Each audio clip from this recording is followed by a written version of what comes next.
पाकिस्तानी सेना में विद्रोह मच गया है। पाकिस्तान से ऐसी खबर आ रही है जिसे सुनकर करोड़ों पाकिस्तानियों का अपनी सेना से विश्वास उठ जाएगा। तो लैंड ऑफ बलोचिस्तान जो है आज पीएलए के कब्जे में, और आपने देखा है कि कैसे अभी Baloch Liberation Army, Baloch Resistant Front, सब लोगों ने एक अम्ब्रेला ग्रुप बना लिया है। कि लगता ये है कि बीएलए और बीएलएफ जो है वो इस बात को समझ गए हैं कि ये आखिरी लड़ाई का वक्त आ गया है, आखिरी लड़ाई का वक्त आ गया है, और इसीलिए उन्होंने अब ब्रिजेस उड़ाने शुरू कर दिए। पाकिस्तानी सेना के कई सीनियर ऑफिसर्स ने भी अपने परिवार वालों को विदेश भेजना शुरू कर दिया है। ऐसे में अपने सीनियर अधिकारियों की बुजदिली देख पाकिस्तानी सेना के जूनियर ऑफिसर्स में हड़कंप मच गया है। इन सभी को लग रहा है कि हमें मरने के लिए छोड़ा जा रहा है। क्या पाकिस्तान की आर्मी टूटी हुई है? थोड़ा सा आग लगा दो ना, पूरी टूट जाएगी। भयंकर ग्रुपिज्म है पाकिस्तान की आर्मी में। लीडरशिप का काम था कि वो वहां बैठ जाती पक्की होके, गोली लगती, चोट लगती, वो फिर भी बैठ जाते कि हम यहां से नहीं जाएंगे। कहते हैं कि अवाम उनके पीछे खड़ी होकर अब एक जंग भी लड़े। जिनको अवाम ने वोट नहीं दिया, आप बताइए कि उनके ऊपर अवाम कैसे ट्रस्ट करे और एक इतनी बड़ी जंग में उनके पीछे जा खड़ी हो। आज भारत की हुंकार से पाकिस्तान में ऐसा डर मचा है कि वहां आज से मुनीर पर ही उंगलियां उठने लगी हैं। यानी परेशान, ऐसे ऐसे परेशान पाकिस्तानी फौजी जो है गाड़ियां छोड़कर भाग गए, और बख्तरबंद गाड़ी जो है उसको उन्होंने रिवर्स गियर में डाल के तो पीछे कर दिया। Every war is very much different.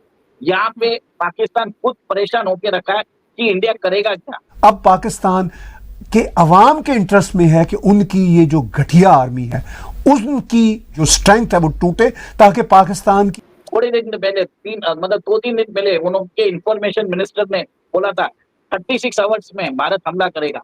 Bharat ने तो हमला किया ही नहीं। अब नवाज शरीफ भीख मांगने के लिए सऊदी जा रहे हैं, वो यूएई जा रहे हैं, वहां पे जाके अरब के लोगों से मिल रहे हैं कि कैसे भी भारत को रोको। नमस्कार दोस्तों, जय हिंद। भारत के कुछ किए बगैर धीरे धीरे पाकिस्तान अपने घुटनों पर खुद आने लगा है। एक तरफ जहां बीएलए और टीटीपी ने पाकिस्तान के कुछ शहरों पर अपना पूरा कब्जा जमा लिया है, वहीं दूसरी तरफ अब पाकिस्तानी आर्मी में भी विद्रोह देखने को मिल रहा है। पाकिस्तान के सीनियर ऑफिसर पाकिस्तान छोड़ने की प्लानिंग बना रहे हैं, वहीं जूनियर ऑफिसर भी अपने आर्मी चीफ के खिलाफ खड़े हो गए हैं और बोल रहे हैं कि ये तो अपने जाने का प्लान बना रहे हैं और हमें यहाँ मरने को छोड़ रहे हैं। ऐसे में पाक फौज भारत से लड़ने से मना कर रही है। वही पाकिस्तानी सेना तोप खाने के गोला बारूद की गंभीर कमी का सामना कर रही है। इससे पाकिस्तान की युद्ध क्षमता केवल 4 दिन तक सीमित हो गई है। यानी अगर भारत अटैक कर देता है तो पाकिस्तान सिर्फ भारत से 4 दिन तक लड़ पाएगा, उसके बाद अपने घुटनों पे आ जाएगा। इस कमी का कारण यूक्रेन के साथ पाकिस्तान का हालिया हथियार सौदा है, जिससे उसका युद्ध भंडार खत्म हो गया है। पाकिस्तानी सेना ने इस डील को ब्रिटेन के साथ किया था। इसके तहत ब्रिटेन ने पाकिस्तान से हथियार खरीद यूक्रेन को सप्लाई किया था। इतना ही नहीं, यूक्रेन सेना ने पाकिस्तान से मिले गोला बारूद की घटिया क्वालिटी पे भी सवाल उठाया था। बलोच फ्रीडम फाइटर्स ने कलात डिस्ट्रिक्ट में जो मंगोचर सिटी है उसको पूरी तरह से अपने कब्जे में ले लिया है।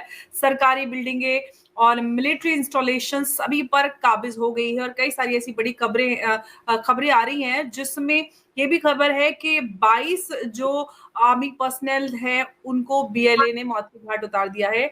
जो ये डुकी और तुर्बत से ये खबर आ रही है। आसिम मुनीर ने कहा था कि 1500 लोग हैं सिर्फ बीएलए के, उनको तो हम मजा चखा देंगे, ऐसा ये कर देंगे वो कर देंगे, लेकिन बीएलए ने तो पाकिस्तान आर्मी को ही धूल चटा दी है। इनफैक्ट जो पाकिस्तान क्रिकेट टीम के पूर्व खिलाड़ी शाहिद अफरीदी ने यही बात कही थी कि बीएलए, बीएलएफ और टीटीपी से ही आर्मी नहीं पार पा रही है, तो उस बैन के चलते उनकी पिटाई भी हो गई है। कि आपको हमने थोड़े दिन पहले भी बोला था कि पाकिस्तान की नेशनल असेंबली ने, मौलाना फजलुर रहमान ने बोला है कि बलोचिस्तान कुछ ही कदम दूर है अपने आप को एक इंडिपेंडेंस नेशन डिक्लेयर करने में। लार्ज जो लैंड ऑफ बलोचिस्तान जो है आज बीएलए के कब्जे में, और आपने देखा है कि कैसे अभी Baloch Liberation Army, Baloch Resistant Front, सब लोगों ने एक अम्ब्रेला ग्रुप बना लिया है जिसमें उन्होंने बनाया है बलोच नेशनलिस्ट आर्मी। अब ये बलोच नेशनलिस्ट आर्मी ने वहां पे मंगोचर सिटी है कलत डिस्ट्रिक्ट में, वहां पे जाके आर्मी चेक पोस्ट पे उन्होंने हमला किया। बताया जाता है कि जितने भी आर्मी पर्सनल है या तो अपने वो चौकी छोड़ के भाग गए हैं या उनको मार दिया गया है, और ये भी बोल रहे हैं कि उन्होंने गवर्नमेंट बिल्डिंग्स को ऑक्यूपाई कर ली है, मिलिट्री इंस्टॉलेशन को ऑक्यूपाई कर लिया है।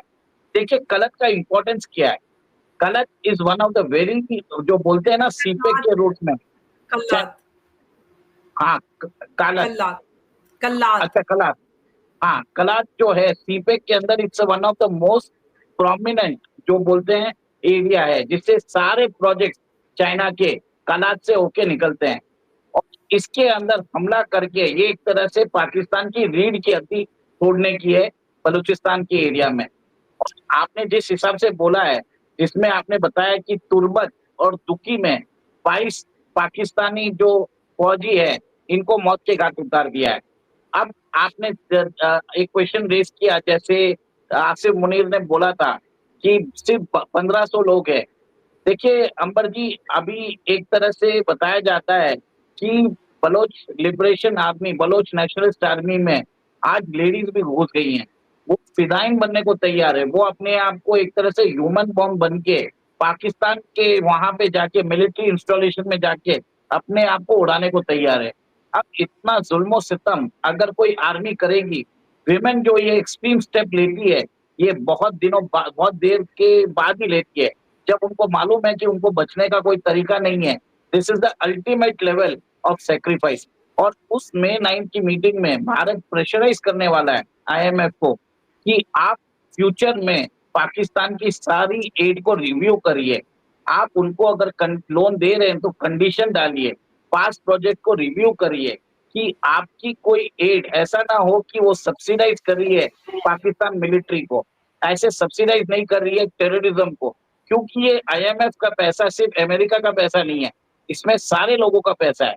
अमेरिका का जो कंट्रीब्यूशन है 16.5% है, पर भारत का भी कंट्रीब्यूशन 2.75% है। और अब सडनली पैसा नहीं मिलेगा तब क्या होगा? पाकिस्तान का डॉलर कमजोर होने वाला है। जो पाकिस्तान का डॉलर अभी उन्होंने मेंटेन करके रखा है 280 में, वो कम से कम 350 रुपया हो जाएगा। और आप समझ लीजिए पाकिस्तान के पास $8 बिलियन ही है एक तरह से उनके फॉरेन एक्सचेंज रिजर्व, जिसमें उनको ऑयल लेना पड़ता है, दवाइयां लेनी पड़ती है। देखिए दवाइयां तो हमने ऑलरेडी बंद कर दिया है उनकी, जिसके कारण पाकिस्तान के अंदर दवाइयों के दाम बढ़ गए हैं। अभी एक न्यूज आई है, भारत ने पाकिस्तानी शिप्स को जो डॉकिंग फैसिलिटी देते थे वो भी बंद कर दी है, और जो पार्सल जाते थे इंडिया पोस्ट के थ्रू पाकिस्तान में वो भी बंद कर दिए।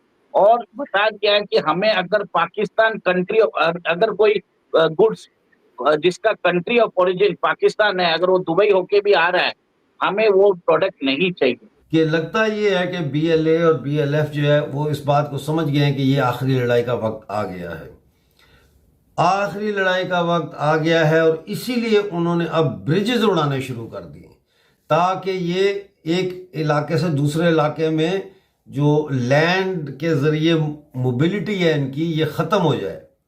कल शाम से ही मंचकर के ऊपर जो है वो हेलीकॉप्टर्स जो होते हैं ना, जंगी हेलीकॉप्टर, वो प्रवास कर रहे थे।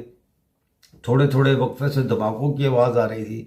तो मेरा ख्याल है ये वो पीरियड था जिस वक्त BLA के समाचार दाखिल हुए और उन्होंने कब्जा शुरू किया। ये सुनते ही कि BLA के लोग मंचकर में दाखिल हो गए, हालांकि भी वो दाखिल नहीं हुए थे। मेरी बात हुई है किसी से, वो मुझे कह रहे हैं डॉक्टर साहब दाखिल अभी हुए ही नहीं थे, तो उन्होंने पीछे से भागना शुरू कर दिया। तो वो कहता था 3 घंटे के अंदर अगर एक शहर पर कब्जा किया जा सकता है तो इससे आप अंदाज़ा लगाएं कि इनकी क्या हालत है। ये सिचुएशन इस वक्त चल रही है वहाँ, जिसको हम कहते हैं कि बलूचिस्तान, जगह जगह लड़ाई है। उधर अख्तर मेंगल साहब जो है उन्होंने भी जवाब दिया है, जो आसिम मुनीर ने कहा था कि तुम्हारी 10 नस्लें भी जो है वो बलूचिस्तान को पाकिस्तान से अलहदा नहीं कर सकती, तो उसका जवाब भी उन्होंने दिया है। वो मैं वीडियो सुनने की कोशिश कर रहा था, लेकिन चूंकि मैं ट्रैवलिंग कर रहा हूँ तो वो वीडियो में मुझे आवाज़ नहीं थी आ रही, सिग्नल शायद था या मैंने कोई हाथ गलत लगा दिया होगा। तो अब ये है कि जो एक तरफ बलूचिस्तान आज़ाद हो रहा है, दूसरी तरफ पाकिस्तान और हिंदुस्तान की जंग का भी सिलसिला शुरू होने वाला है।